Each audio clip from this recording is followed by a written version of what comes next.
Hello friends, welcome to my channel Satya 1 2 3। आज हम आपके लिए इतिहास के क्वेश्चन लाए हैं। तो चलिए स्टार्ट करते हैं।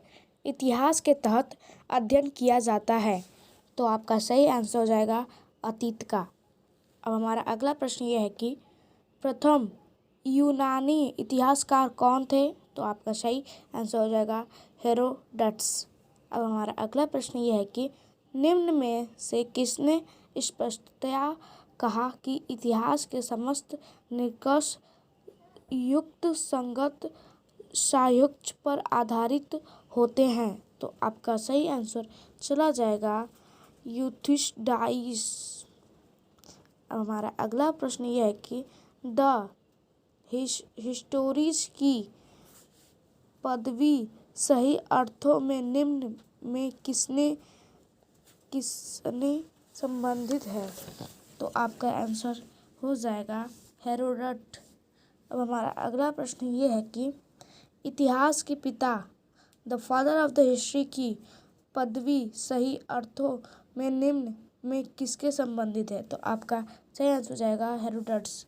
अब हमारा अगला प्रश्न यह है कि इतिहास अपने को दोहराता है, यह किसका कथन है? तो इसका हीगेल, ऑप्शन नंबर फर्स्ट। अब हमारा अगला प्रश्न यह है कि हम इतिहास से यही सीखते हैं कि आदमी इतिहास से कभी कुछ नहीं सीखता, यह कथन किसका है? तो आपका सही आंसर हो जाएगा हीगेल। अब हमारा अगला प्रश्न यह है कि किसका कथन है समस्त इतिहास वर्ण संघर्ष का इतिहास है? तो आपका सही आंसर हो जाएगा कार्ल मार्क्स। आपका अगला प्रश्न ये है कि निम्नलिखित में से कौन सा एक इतिहास के विषय में मार्क्स के दृष्टिकोण का संक्षिप्त वर्णन करता है? तो आपका सही आंसर हो जाएगा इतिहास शोषक और शोषित वर्णों के बीच संघर्षों का सिलसिला है।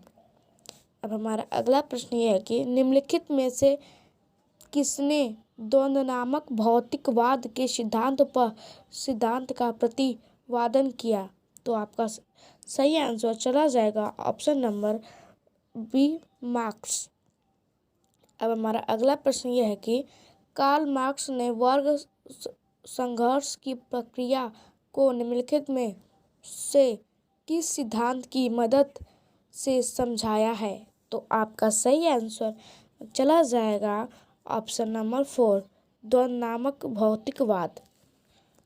अब हमारा अगला प्रश्न यह है कि इतिहास विगत की राजनीति है, यह किसका कथन है? तो आपका सही आंसर चला जाएगा सीले। अब हमारा अगला प्रश्न यह है कि किसने इतिहास को प्राचीन, मध्यकालीन और आधुनिक 3 भागों में बांटकर देखने का रिवाज चलाया? तो आपका सही आंसर हो जाएगा ऑप्शन नंबर 4 सेलेरियस। अब हमारा अगला प्रश्न यह है कि किस इतिहास दर्शन शास्त्री ने कहा था समस्त इतिहास समकालीन इतिहास है? तो आपका सही आंसर चला जाएगा ऑप्शन नंबर बी बेनेडिक्टो क्रोच ने। अब हमारा अगला प्रश्न यह है कि इतिहास अतीत एवं वर्तमान के बीच अंतहीन वार्तान है, यह किसने कहा था? तो आपका आंसर नंबर फर्स्ट पर चला जाएगा E.H. कार ने कहा था। अब हमारा अगला प्रश्न यह है कि तिथियों के साथ प्रयुक्त होने वाला BC किसका संक्षिप्त हस्ताक्षर है?